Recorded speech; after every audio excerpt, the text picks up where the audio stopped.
En esta oportunidad, en este video, quiero hacer algo muy especial. Por lo general siempre traigo un video reflexivo o para reír un rato, pero en este video quiero traer el testimonio del padre Ramón, un sacerdote diocesano que desde muy joven pues tuvo que enfrentarse a muchas situaciones en su vida.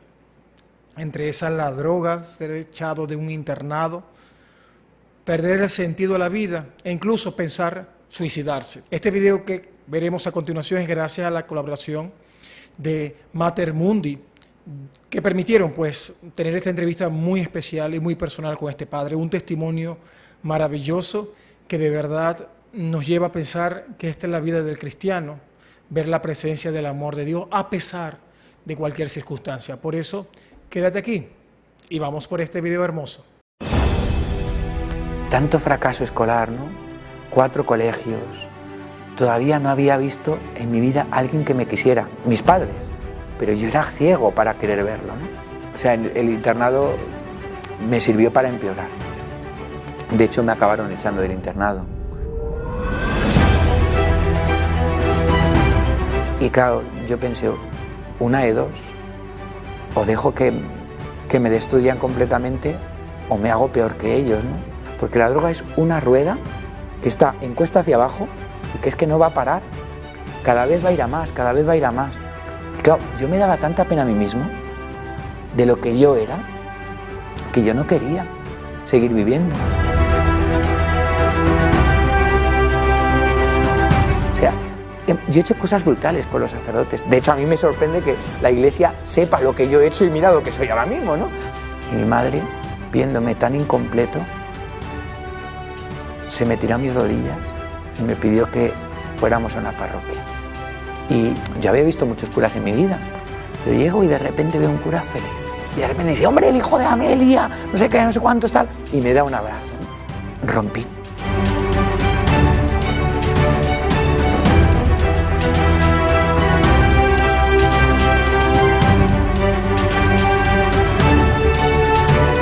Soy Ramón, llevo 6 años de sacerdote, a punto del 7º, bueno, todavía queda, en octubre. Soy el segundo de 4 hermanos. Yo procedo de un pueblo cercano aquí, de Badía del Monte, pero ejerzo el ministerio desde hace 8 años, contando con el diaconado incluido, en esta parroquia, que es una parroquia que está situada en el sur de Madrid, en la diócesis de Getafe, en la localidad de Alcorcón. Hay una frase como muy redicha, ¿no?, que se suele decir de que uno no nace siendo cura, ¿no? Yo he escuchado muchos testimonios de sacerdote y uno dice, no, uno no nace siendo cura, y no estoy de acuerdo, ¿no? Yo creo que uno nace siendo cura. Es verdad que nace no estando ordenado de cura, y por supuesto no habiendo recibido el sacramento, igual que uno no nace pues hijo de Dios, ¿no?, pues porque tiene que recibir el bautismo, ¿no? Pero uno nace ya en la concepción, en la mente de Dios, como su propio hijo, ¿no?, en el deseo. Dios quiere pues ser tu padre, ¿no? Pues lo mismo pasa en mi vida, ¿no? Dios quería que yo fuera sacerdote, ¿no? Lo que pasa es que yo tardé mucho tiempo en escucharle. pero es verdad pues que yo eso sí lo he sentido siempre, ¿no? O sea, que por lo menos ahora sí que lo siento, ¿no? Y lo concibo y lo entiendo así, ¿no? Entiendo que Dios tenía una llamada para mí, ¿no? De hecho, pues de joven al revés, ¿no? No sentía este llamada para nada, ¿no? Yo he tenido la suerte, como decía al principio, ¿no?, de tener pues una familia pues numerosa, ¿no? Éramos 4, mi madre hubiera querido tener muchos más, pero al final pues hubo problemas y no pudo tener más hijos, ¿no? Pero es verdad pues que eso es una suerte, ¿no? Mis hermanos yo no los veía como un don, sino como una desgracia, ¿no? ¿En qué sentido? En el sentido de que yo veía cómo Dios me había hecho mal, ¿no? Me había creado mal, porque yo de pequeño era un chaval feliz, pues que no había roto un plato, no me metía con nadie, pues era súper bueno. De hecho es el único momento de mi vida que puedo presumir, así que presumo de él, ¿no? Ya que puedo. Pero es verdad pues que había como un pesar en mi corazón, ¿no? Y eran mis propios hermanos, que eran igual de, mucho más buenos que yo, pero eran inteligentes, guapos, divertidos, sociables, deportistas, y yo no tenía nada de eso, ¿no? De hecho, el complejo más grande que he tenido yo en mi vida es los estudios, ¿no? Mis hermanos eran todos de notazas y yo era de suspensos, ¿no? Y eso a mí me hacía o sea, me hacía muchísimo sufrir. De hecho, era lo que más me hacía sufrir, ¿no? El ver la poca inteligencia que yo tenía, o sea, el ver que no era capaz de enfrentarme contra los exámenes, los estudios, y luego la gran timidez que yo tenía. Yo era bajito, gordito, encima súper tímido, encima se me daba súper mal el deporte, o sea, como que veía a mis hermanos revestidos de dones y decía, joder, conmigo lo has hecho mal, Señor, conmigo lo has hecho mal, ¿no? O sea, tardé tal vez un tiempo en decir estas cosas a Dios, ¿no? Porque al principio, pues el Señor al revés, era mi amigo, ¿no? Y así me había enseñado mi madre a tratarle, y así yo quería tratarle, ¿no? Y así veía que Él me trataba. Pero este complejo pues se iba creando cada vez más grande, también un poco por sentirme solo, ¿no? En casa al revés, me sentía súper lleno, ¿no? Sentía que tenía muchísimo, ¿no? Pero a la vez sentía pues que mis hermanos pues traían sus amigos a casa, yo no tenía con quién compartir, ¿no? Y luego pues hubo muchos sucesos, ¿no? Pequeños sucesos que fueron muy determinantes, ¿no? Uno de ellos tal vez el más determinante, ¿no? Entró un chaval, éramos todavía enanos, no tendría yo más de 7, 8 años, no me acuerdo, ¿no? Pero entró un chaval que tampoco se le daba muy bien el deporte. Y bueno, pues empezamos a hablar de cosas que nos gustaban, yo qué sé, de videojuegos, lo que fuera, ¿no? Empezamos a tener mucha amistad. Era un chaval con muchos problemas. Creo recordar, porque ya es hace muchísimos años, que pues sus padres habían sufrido pues varios divorcios. Él tenía pues creo que un padrastro que además, si no recuerdo mal, también como que le pegaba, o sea que era un chaval pobrecillo, o sea que es que encima había sufrido lo indecible, ¿no? Pues era un chaval que se aprovechaba de mí, ¿no? Y claro, a mí en ese sentido como que me reventaba un poco, ¿no? Porque yo decía, joder, o sea, yo te estoy dando todo y lo que recibo de ti es esto. Pero como estaba tan ciego por el hecho de tener, yo en el fondo buscaba el afecto de los demás, ¿no? Y me rebajaba hasta donde hiciera falta porque alguien me quisiera, por ser alguien, ¿no? Por ser alguien, ¿no? Y entonces estaba ciego, no quería ver pues que este chaval pues en el fondo se aprovechaba de mí. De hecho, un día rompí un trabajo que tal vez para mí ahora mismo no es importante, pero para un niño de 7 años lo era, ¿no? Rompí un trabajo enorme de clase que llevábamos muchísimo tiempo haciendo y tal, no sé qué, y claro, me echó las culpas a mí, ¿no? Yo de hecho le defendí delante de la profesora diciendo este no ha sido y tal, y cuando todo el mundo me acusó a mí y me enteré de que era él el que me había acusado a mí, claro, el corazón se me partió en dos, ¿no? Me acuerdo que era súper chaval, pero me acuerdo que perfectamente ese día dejé de creer en Dios, ¿no? Porque dije, Señor, yo he seguido lo que tú me has dicho. Mamá me ha enseñado a que seguirte es amar al otro sin condiciones.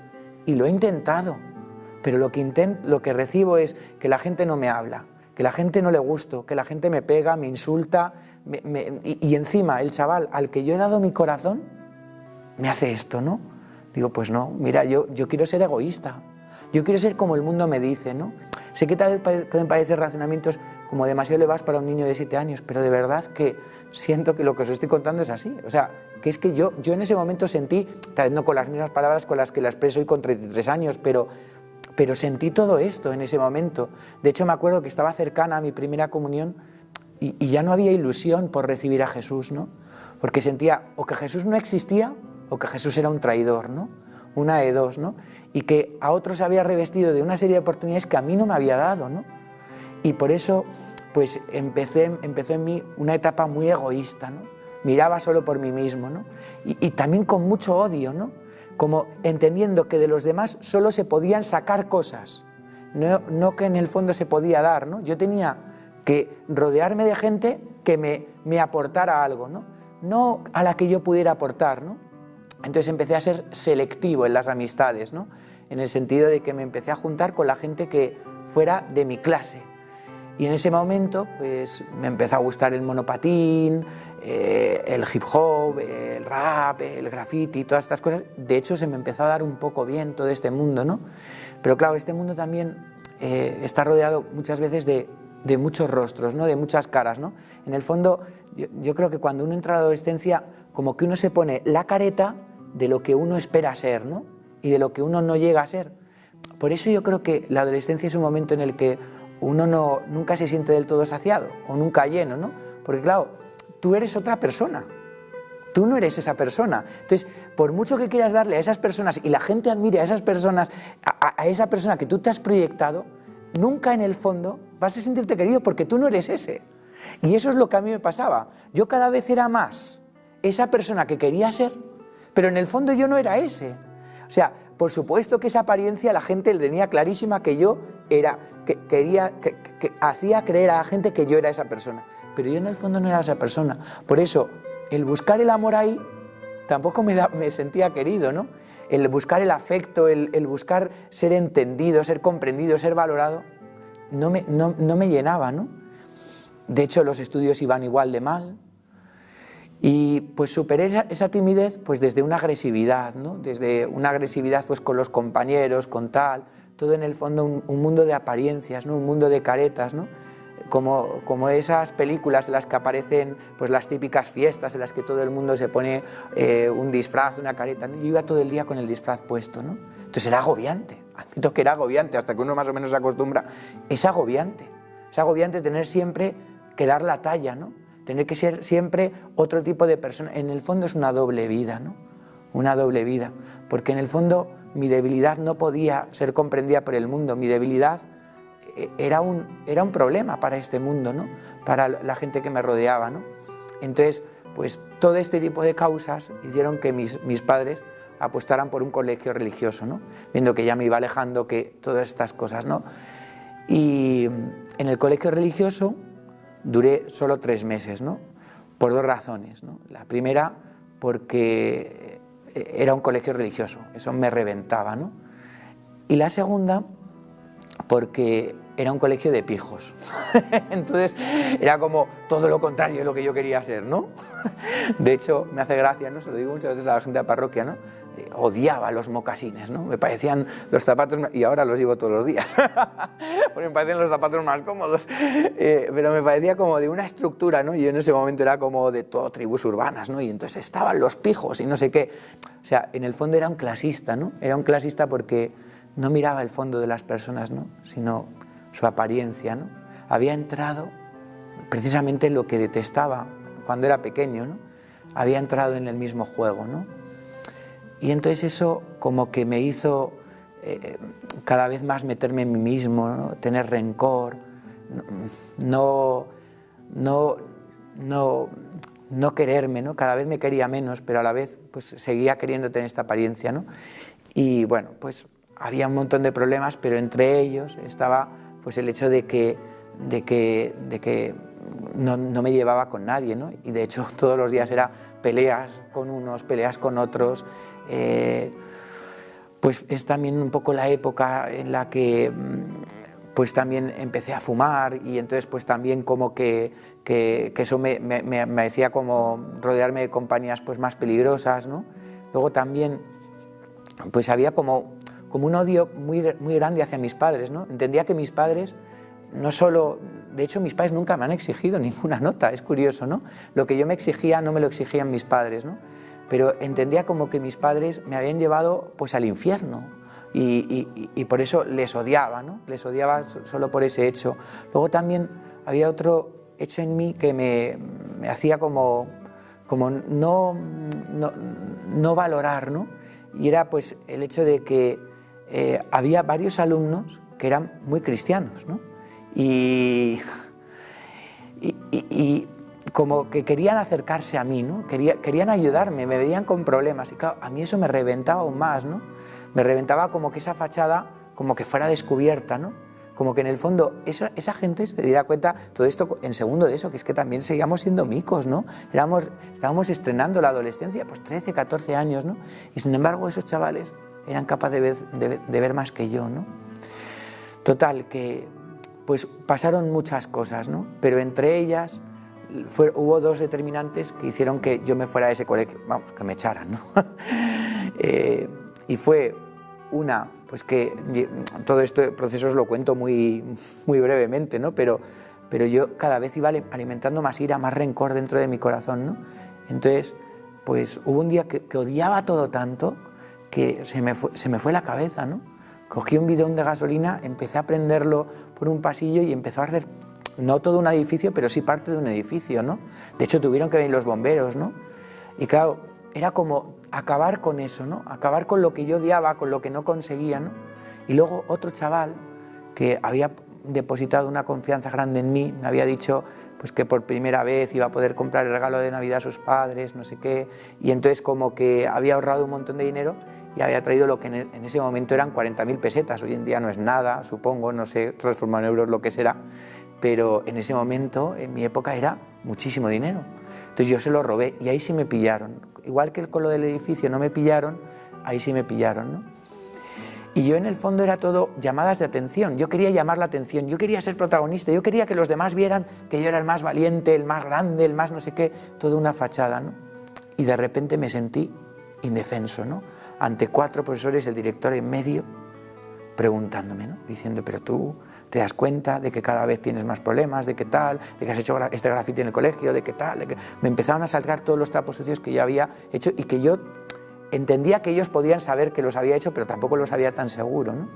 Y de repente, claro, estaba como asustado, ¿no? Viendo, pues, ¿qué me puede pasar en este momento, ¿no? Y me dicen, mira, hemos decidido que el único castigo que te vamos a imponer es que se lo digas a tus padres. Yo en ese momento, aunque os parezca mentira, como que me alegré, o sea, como si se bajara un peso de encima, ¿no? Y dije, ¿solo es esto? ¡Bah! Fenomenal. Digo, esto se lo digo chupao. Me acuerdo que era un viernes, digo, se lo digo chupao este fin de semana. Pues fui incapaz. O sea, fui incapaz de enfrentarme a la realidad de mis padres. Y no tanto porque les tuviera miedo, sino porque todavía tenía corazón. O sea, todo ese odio que había en mí todavía no había terminado de cargarse el corazón que tenía, ¿no? Y era incapaz de pensar, pues, en las lágrimas de mi madre, ¿no? En que otra vez le había partido el corazón, que todo eso, ¿no? Y a mi padre igual, ¿no? No quería defraudarles, ¿no? Porque en el fondo me he pasado la vida así, de hecho todavía soy un poco así, ¿no? Como que vivo como un poco no queriendo defraudar, porque en el fondo es un amor propio gigantesco, ¿no? Y en el fondo siempre es un poco, pues, en esta esclavitud del qué dirán, ¿no? Del qué dirán, pues que a mí me esclavizaba en ese momento, ¿no? Pero en ese momento también desde cierto amor, ¿no? Que tenía mis padres, porque al final mis padres en todo este proceso no habían dejado de quererme. Claro, o sea, lo sorprendente es que mis padres no me habían mandado a la porra o a freír espárragos, sino que habían seguido apostando por mí, ¿no? Entonces, claro, todo eso a mí todavía no tenía el corazón tan duro como para no darme cuenta, ¿no? Total, que llegó el lunes, me preguntaron, yo dije que sí, que por supuesto que lo había dicho, llamaron a mi casa y se dieron cuenta de que no, por supuesto que no lo había dicho. Mi madre me recibió ese día en la ruta, pues como todos los días, nos recibía a mis hermanos y a mí, ¿no? Y lo primero que hizo, como siempre, fue abrazarme, ¿no? Pero en su rostro había algo distinto a lo de otros días, y es que ese día estaba llorando, ¿no? Ese día en su rostro había lágrimas, ¿no? Pero no eran lágrimas de decepción, no eran lágrimas de enfado, eran lágrimas de pena, ¿no? De tristeza, de amor, de querer darme más, ¿no? De sentirse incluso ella decepcionada tal vez con ella misma, como diciendo, quiero darle más, ¿no? Quiero ayudarle, ¿no? ¿Cómo puedo ayudarle, no? Tal vez le he dejado solo, ¿no? Entonces, claro, pues todo eso a mí me situaba en una posición, pues claro, que me hacía más indefenso aún, ¿no? Claro, mi madre es todo ternura y mi padre es todo ternura, pero también tiene carácter. Mi madre también, ¿eh? De hecho, yo siempre digo que el mal genio de mi madre no cabe en esta parroquia, con lo buena que es, y la cabezonería de mi padre no cabe en Alcorcón, ¿no? O sea, es tremendo mi padre. Pero los dos, igual tendrán mal genio, cabezonería, o sea, son estupendos, ¿no? Son los dos mejores padres que Dios podía haber pensado para mí, ¿no? O sea, los mejores. De hecho, cuando pienso en la Virgen y San José, digo, no se deben de diferenciar mucho de Ramón y Amelia, ¿no? O sea, algo así, ¿no? Ojalá les valorara más, pero de verdad que al menos en el fondo del corazón sí que lo creo, ¿no? Total, que viene mi padre y yo, claro, asustado, ¿no? Asustado, diciendo, me va a dar un tortazo que se me van a quedar los 5 dedos de la mano pegados para toda mi vida, marcados aquí en la cara, ¿no? En el rostro. Pero no. O sea, se bajó del coche, se tiró a mis rodillas y me pidió perdón, ¿no? Y claro, cuando alguien te pide perdón por algo que tú has hecho, descoloca totalmente, ¿no? Porque dices, perdona, el que he hecho algo he sido yo, no has sido tú, ¿no? Pero en el fondo ellos sentían que tenían que darme más, ¿no? que tal vez me habían dejado solo, indefenso, que tal vez habían tomado las decisiones mal, que no sé qué. En el colegio no podía seguir, ¿no? Y entonces, bueno, en el colegio, gracias a Dios, me recomendaron otro sitio para seguir, ¿no? Había un reformatorio en Sigüenza, en la provincia de Guadalajara, se llamaba la Sagrada Familia, un colegio que estaba llevado por la diócesis, por curas, los mejores curas que yo he conocido en mi vida. Pues para chicos con muchos problemas. Allí se llegaba pues no solo con los problemas que yo traía, ¿no? Sino con problemas mucho más graves, ¿no? Problemas de drogadicción, verdadera delincuencia, o sea, verdadero violencia de familias, violencia a veces real, ¿no? De todo, ¿no? De todo. Y pues claro, yo llegué allí y yo llegué con dos problemas, ¿no? El primero, que nunca había repetido. Es verdad que, como os he dicho antes, o sea, los estudios se me dan fatal, pero gracias a mis padres pues lo conseguí sacar todo en septiembre, ¿no? Pero la gente que había estado allí, de verdad, habían repetido como mínimo 2 o 3 veces, ¿no? Entonces, claro, yo era demasiado pequeño para los de mi curso, ¿no? Los que estaban en mi clase, todos me sacaban 2 o 3 años, ¿no? Y luego además yo llegaba con un problema añadido, y es que yo no llegaba desde el principio de curso, que es cuando empieza a conocerse la gente, sino llegaba ya casi a mitad de curso, ¿no? Bueno, después de Navidades, ¿no? Para el segundo cuatrimestre. Y claro, la gente ya se conocía, se trataba, yo llegaba como un novato, ¿no? Y encima como un niño, ¿no?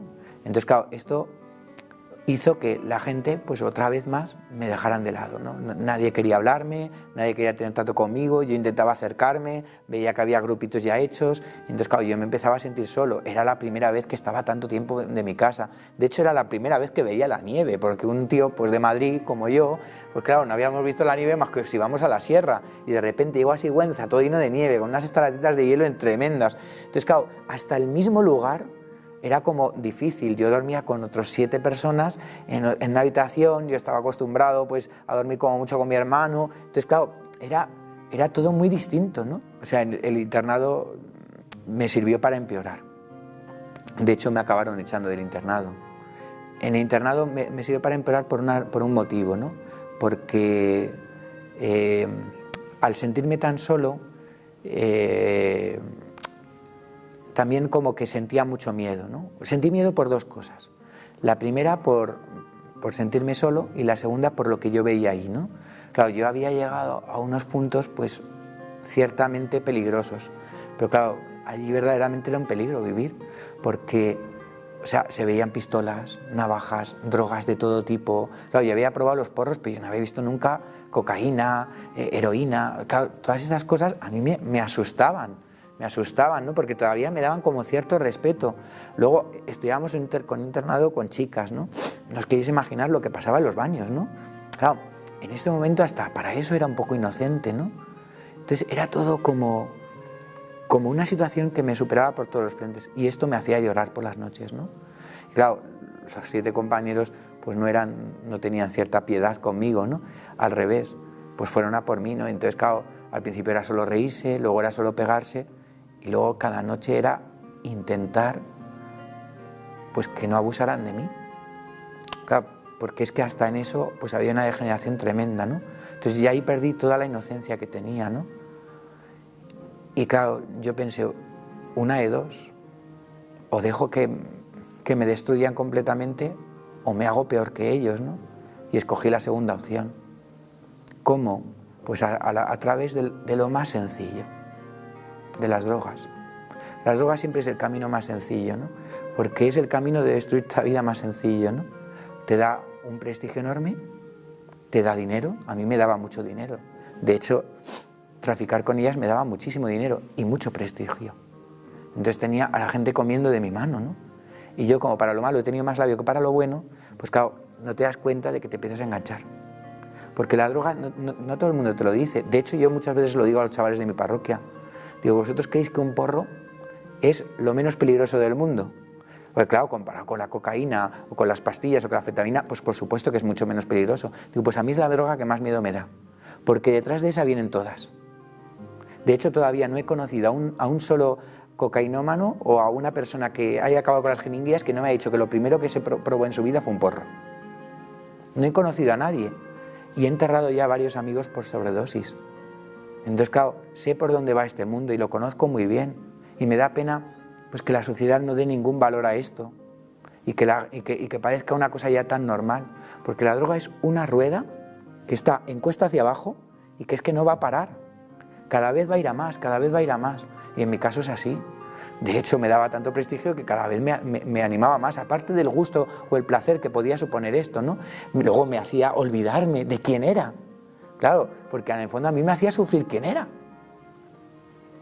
No solo quién era, sino además hasta la misma máscara que yo presentaba. Todo me hacía sufrir porque todo era incompleto. En el fondo, como no había amor, detrás de ninguna de estas cosas no podía haber nada real. Claro, cuando todo es ficticio, cuando no hay algo real, cuando todo es de ciencia ficción, al final nunca llegas a ver que te llena, que te completa, ¿no? Entonces, claro, todo esto iba en detrimento. Entonces, en tercero de eso, hubo un intento de echarme, pues porque también pinté un tren lleno de grafitis, me pillaron con temas de drogas y tal. Nosotros íbamos en un tren desde desde San Martín hasta Sigüenza, me pilló la policía, bueno, todo esto se paró. De hecho, esos son otros momentos en los que es inevitable hablar de mis padres, porque otra vez más tuve que coger el teléfono y otra vez más tuve que llamarles. Y el viernes aparecieron. Y claro, yo pensaba, claro, estamos hablando de drogas, estamos hablando de la policía, estamos hablando de grafitis en un tren, digo, son cosas muy serias. De hecho, había muchos problemas con algunos que me había pegado, que no sé qué tal, o sea, eran cosas muy serias, ¿no? Decía, ahora sí que el guantazo lo tengo bien merecido. Pues otra vez me volví a sorprender, ¿no? Recordar el capítulo 15 del Evangelio de Lucas cuando nos cuenta Jesús la parábola del hijo pródigo, el padre que se tira a las rodillas del hijo, le besa efusivamente. Yo es que eso lo he vivido.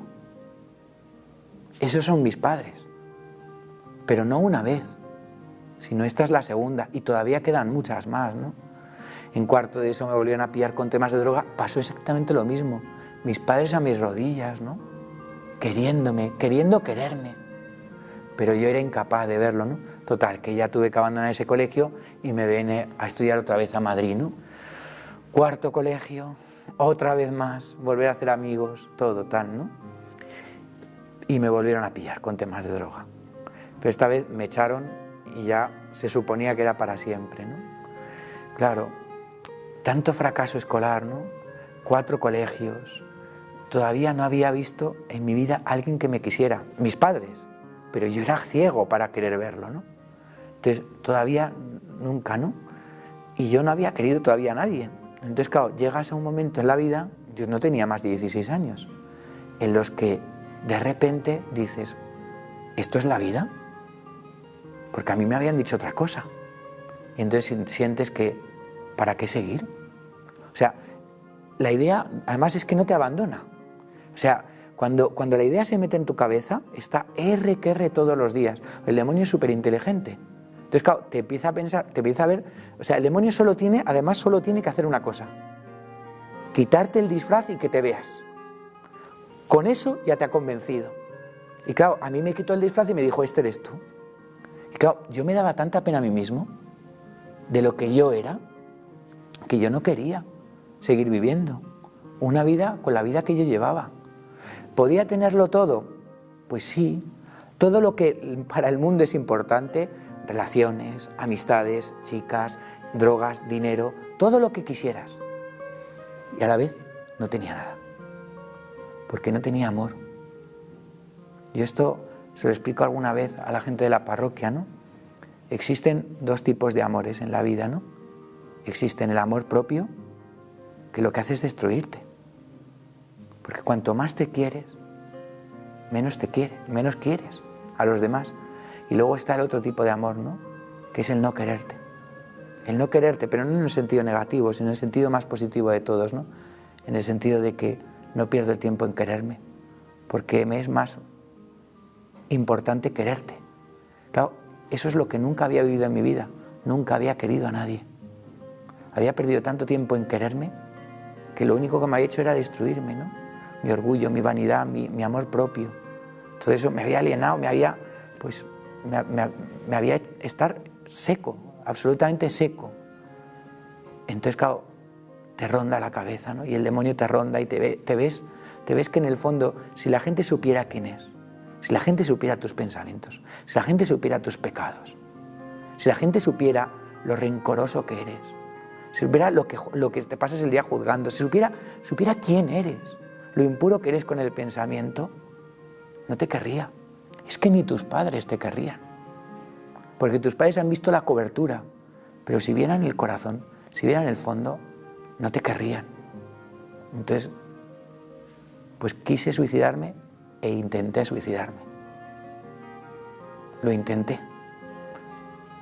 Pero Dios puso en mí 2 ángeles, que fueron mis padres. Rezaron, hicieron penitencia, mis hermanos, igual. Y mi madre, viéndome tan incompleto, se me tiró a mis rodillas y me pidió que fuéramos a una parroquia.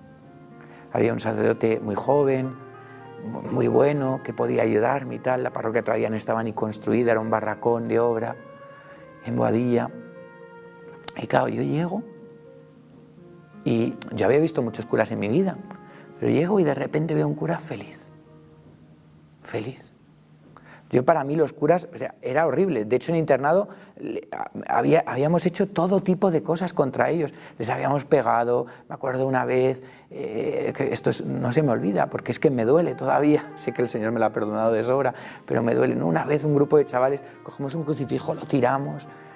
Y yo me acuerdo del cura llorando, ¿no? Llorando porque estábamos todos miccionando encima, ¿no? O sea, yo he hecho cosas brutales con los sacerdotes. De hecho, a mí me sorprende que la Iglesia sepa lo que yo he hecho y mira lo que soy ahora mismo, ¿no? O sea, lo de la misericordia de la Iglesia de verdad que me descoloca, ¿no? Me descoloca. Pero claro, yo vi un cura ahí feliz, ¿no? Y es que me acuerdo perfectamente que solo ese hecho ya me cambió. O sea, fue una de las 1000 cosas de las que Dios se sirvió para volver a enamorar mi corazón, ¿no?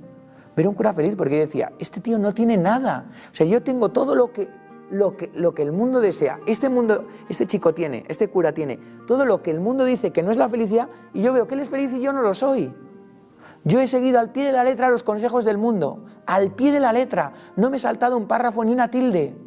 Y lo que ha servido es que esté más vacío. Este hombre ha hecho todo lo contrario de lo que el mundo dice y es feliz. Claro, de repente este cura me ve y de repente me sonríe, ¿no? Sin conocerme de nada. Se acerca y me pregunta, ¿quién eres?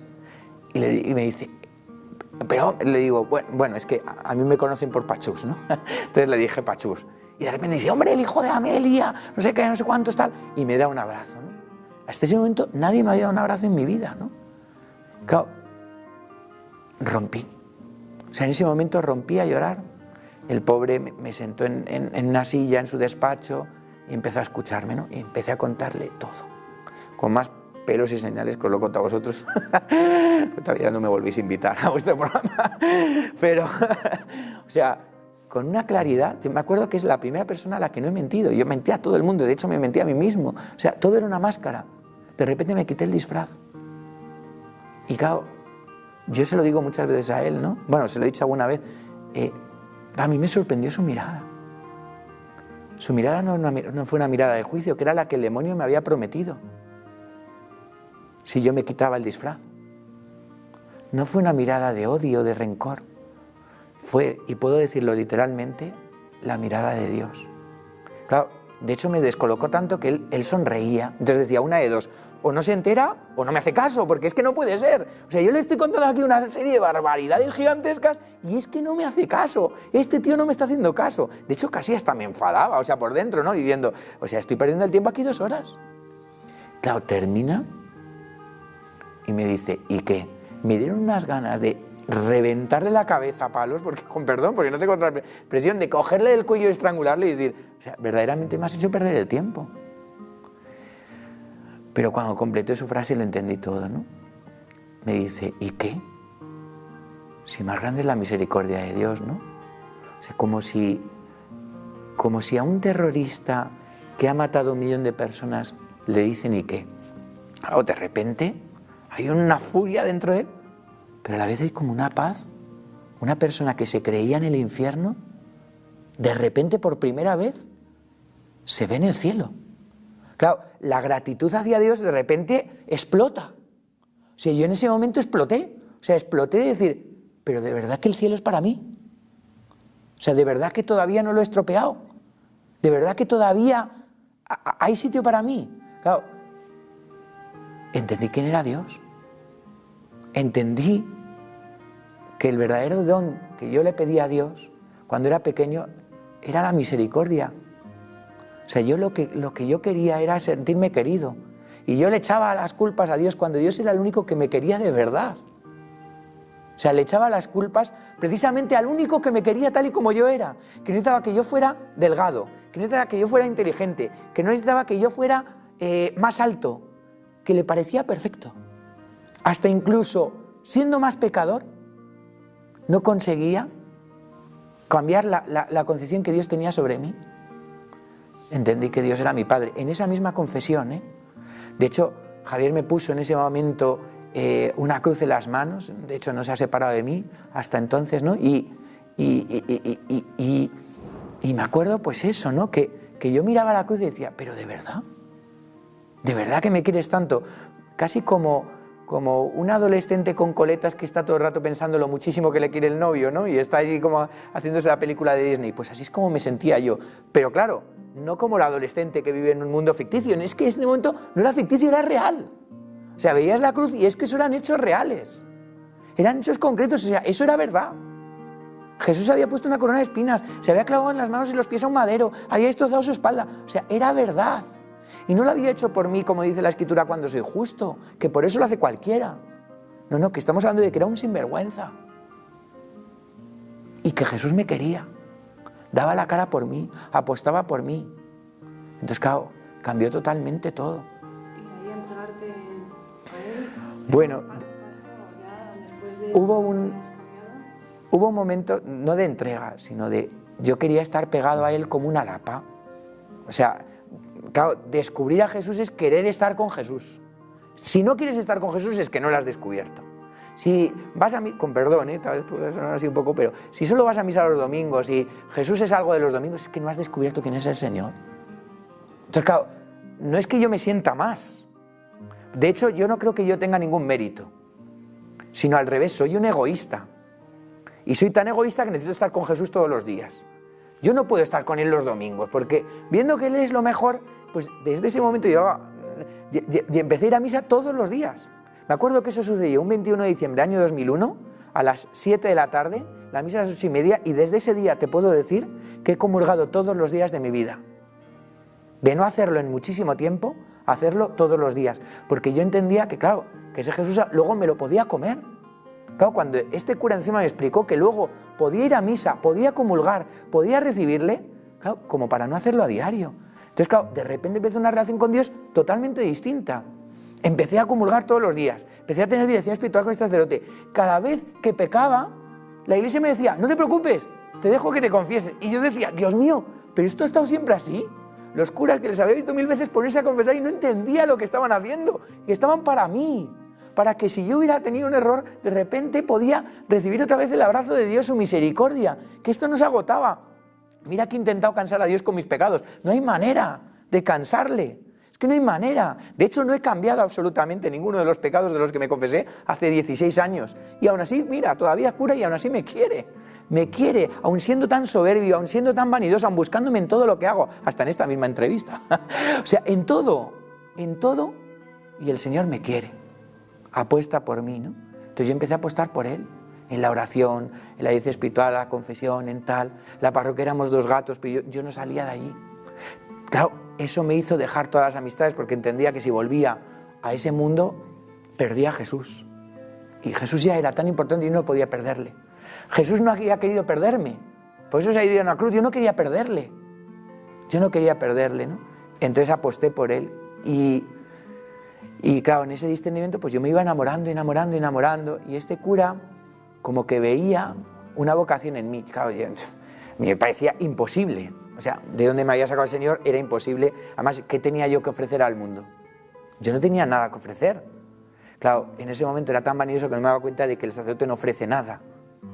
Lo que puede ofrecer es a Jesús, porque el sacerdote es Jesús. Da igual que sea tímido, gordo, da igual. Las características del sacerdote da igual. Porque cuando de hecho te dice, yo te absuelvo, te absuelve. De hecho, cuando dice, tomad y comed, eso es su cuerpo. Cuando te dice, yo te bautizo, realmente eres hijo de Dios, ¿no? Lo único que te puede ofrecer, pero claro, yo en ese momento no lo veía. Yo veía pues las capacidades que se suponía que tenía un cura, que luego Dios se ha cargado todo ese esquema. Me ha dicho que no vale para nada, que o está él en el esquema o yo no le puedo ofrecer nada al mundo, ¿no? Y entonces, en ese sentido, pues claro, sí es verdad pues que hubo una cosa que cambió en mí, y es que ser cura no me hubiera importado que el Señor me lo hubiera pedido, o sea, porque me lo pedía Él. Tampoco creía que me iba a ser más feliz siendo cura. De hecho, los curas en ese momento para mí tenían una gran estima y me encantaba estar con cualquier sacerdote. Pero claro, por lo menos ya había cambiado algo en mí, el hecho de que ser cura no es lo peor que te puede pasar en la vida. Eso sí, eso se había pasado. Pero como la vocación la había tenido desde siempre, cada vez el Señor me iba dejando verla más. Pero yo, claro, a mí me escandalizaba un poco que Dios me pudiera llamar a mí. Eso sí, a mí sí. A mí no, o sea, el ser cura me parecía una pasada. Pero vamos, como me parecía una pasada un matrimonio cristiano, me parecía una pasada la vida religiosa, me parecía una pasada cualquier cosa con Jesús. Entonces, en ese momento, pues, habían pasado 6 meses. Es que solo 6 meses, desde que yo había no convertido, porque en eso todavía estamos, pero sí reconocido que Jesucristo existía y que me quería. Y entonces estábamos, pues, en un día 5 de mayo, año 2002, y me acuerdo que empiezo a leer el pasaje de Lucas en la que aparece la pesca milagrosa por primera vez en la llamada de los discípulos, ¿no? Y yo nunca me había sentido tan como Pedro, diciéndole a Jesús, apártate de mí que soy un pecador. Porque en el fondo yo me vi tan reflejado en Pedro y digo, es que este soy yo. Soy el que se ha subido Jesús a su barca y le he dicho, le ha puesto en ridículo delante de todo el mundo, Señor, hemos estado pescando toda esta noche, tú no tienes ni idea, pero bueno, para que te quedes tú mal, en tu nombre he hecho las redes. Así sentía que había sido mi vida hasta ahora, hasta ese momento, ¿no? Y de repente ver que Jesús había dado frutos y sentir que yo le decía, apártate de mí que soy un pecador, Jesús, o sea, si es que no soy nadie, o sea, sentía que ese pasaje estaba para mí. Pero claro, de repente escucho, no temas, a partir de ahora serás pescador de hombres. Y siento que estas palabras en mi corazón estaban escritas desde siempre. Y de repente vuelvo a leer y el Señor me lo vuelve a dejar claro. Vuelvo a leer y el Señor me lo vuelvo a leer, pero así como 10 minutos, diciendo, no puede ser, me lo estoy inventando. O sea, he tenido una sugestión, estoy en los mundos de Yupi. O sea, no puede ser, es que no puede ser. Literalmente no puede ser que estas hermanos que tantas veces han negado a Jesús, cojan un día a Jesús en la Eucaristía, que perdone los pecados. Es imposible. Pero ¿cómo me puedes querer regalar tanto, Señor, si yo no soy nadie? Yo no soy nadie. Claro, todavía seguía con esa mente de que el amor hay que cobrarlo. Y claro, Jesús todo el rato me está diciendo que el amor es gratis. Que para amar solo hace falta solo hace falta una cosa, que tengas un corazón gratuito. Porque de hecho, si cobras por el amor ya no es amor. Si buscas en el otro algo para ti, ya no es un amor tan puro como el que el Señor busca en mí, ¿no? Y el Señor me estaba amando así, en una gratuidad enorme. Me había dado ya todo, si es que ya me había dado todo, me había dado el perdón de mis pecados, que con eso me habría bastado. Y de repente me da una vocación al sacerdocio.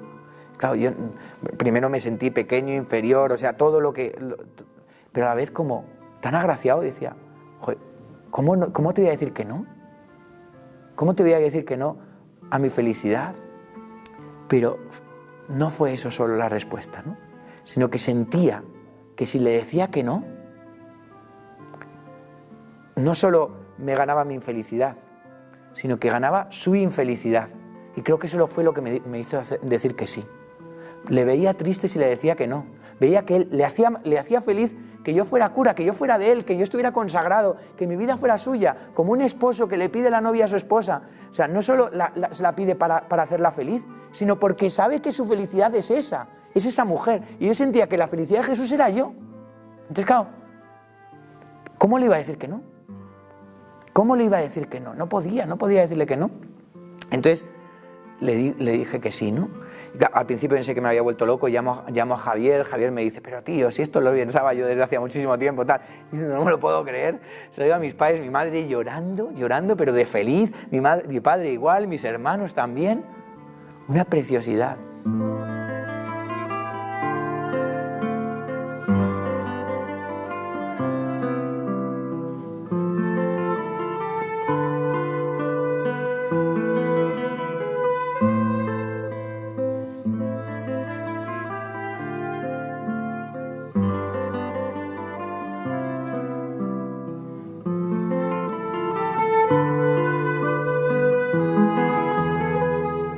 Entro en el seminario, que es el mejor lugar del planeta.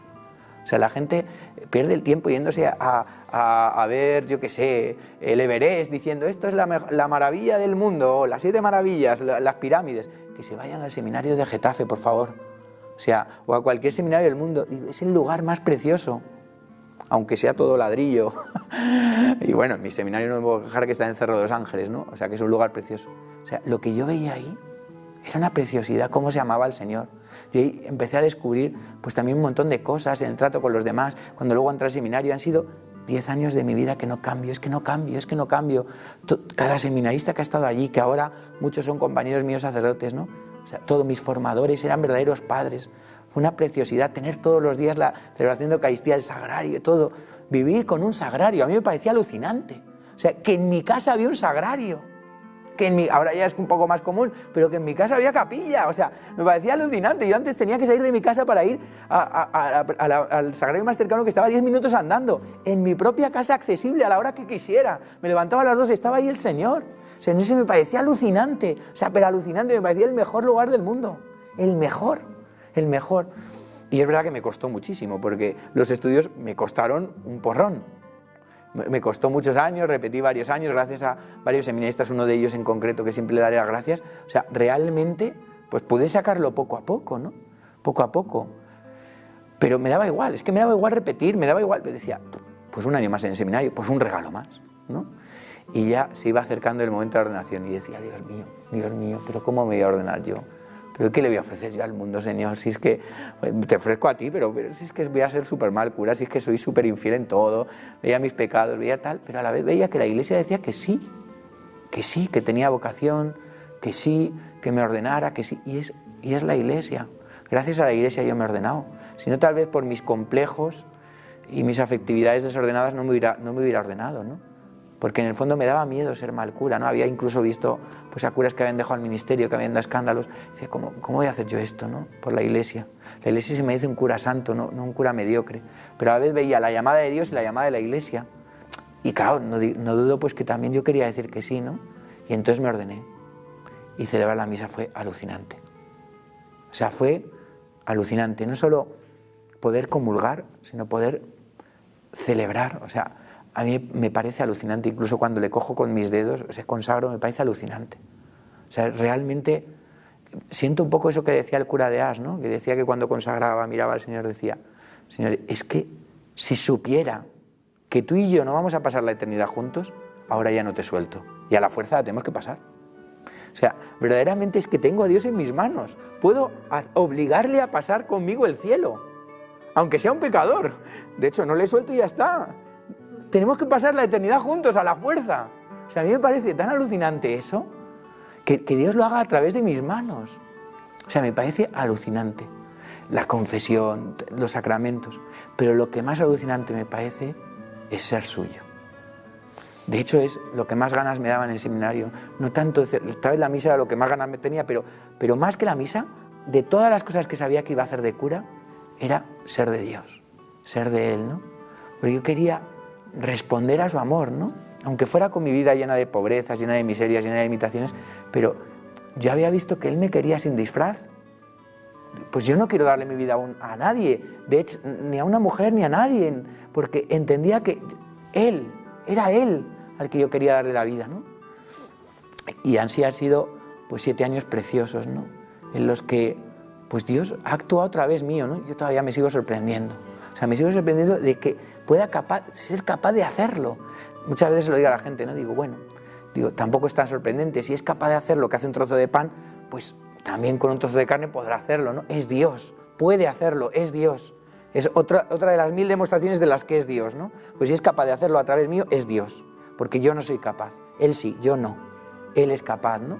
Entonces, es otra vez más, pues...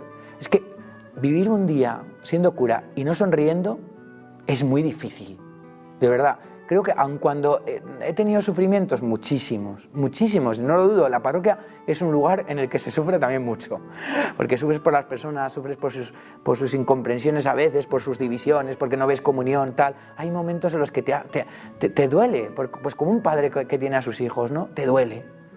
Pero es que ¿Cómo no sonreír? Si, yo digo, si es que si me quitaran la misa entonces sí que no sonreía tal vez, pero teniendo la misa, es que te da igual, o sea, que te traigan todo, y eso que mi capacidad de sufrir es un 0 a la izquierda, o sea, me quejo cada 2 por 3, ¿no?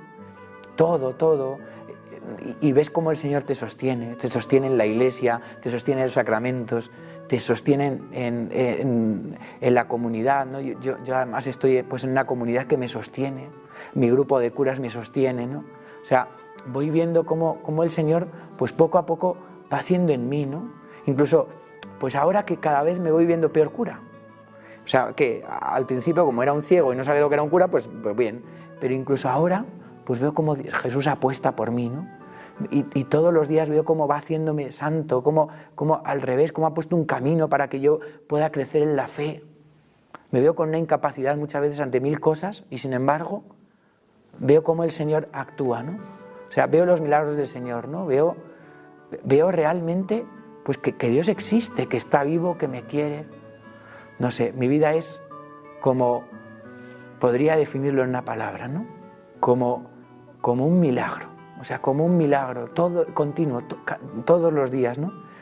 Y cómo no ser feliz ante un padre que me quiere tanto y luego la madre, que es que ya es la otra repasada. O sea, verdaderamente eso sí que ya fue pasarse 1000 pueblos, ¿no? Darnos a la Virgen. Ahora que es el mes de mayo yo lo pienso, ¿no? Lo fundamental que ha sido mi relación con ella, ¿no? A veces me duele hablar tanto de Dios y parece como que no hablo de ella, al revés, o sea, es que estoy hablando todo el rato de ella al revés, ¿no? Porque es que ella va todo el rato al lado. De hecho, yo le doy gracias a Dios porque mi parroquia sea la Inmaculada, ¿no? O sea, no entiendo mi vida sin la Virgen, no entiendo, ¿no? Y a veces quiero ir solo al cielo por verla, ¿no? Porque al final a Jesús le puedo recibir aquí en la misa. Y supongo que la Virgen, los santos, por supuesto, todos están presentes en la misa. Pero también tengo unas ganas de abrazar a la Virgen, que es que me muero de ganas. Entonces, claro, como para no querer ir al cielo hoy, no mañana, hoy, en este momento, después de esta entrevista, ¿no? Poder ver su rostro, poder ver lo guapa que es que estoy convencido de que es más guapa incluso de lo que me imagino, que ya es lo que me imagino es bestial. Y su corazón, que no debe de caber, y yo qué sé, y el cariño que ella me tiene. O sea, a mí todo eso, no sé, el cielo debe ser una pasada. De hecho, es que me muero de ganas de ver lo que es eso, ¿no? Así que bueno, no sé, me he enrollado, pero vamos, todo.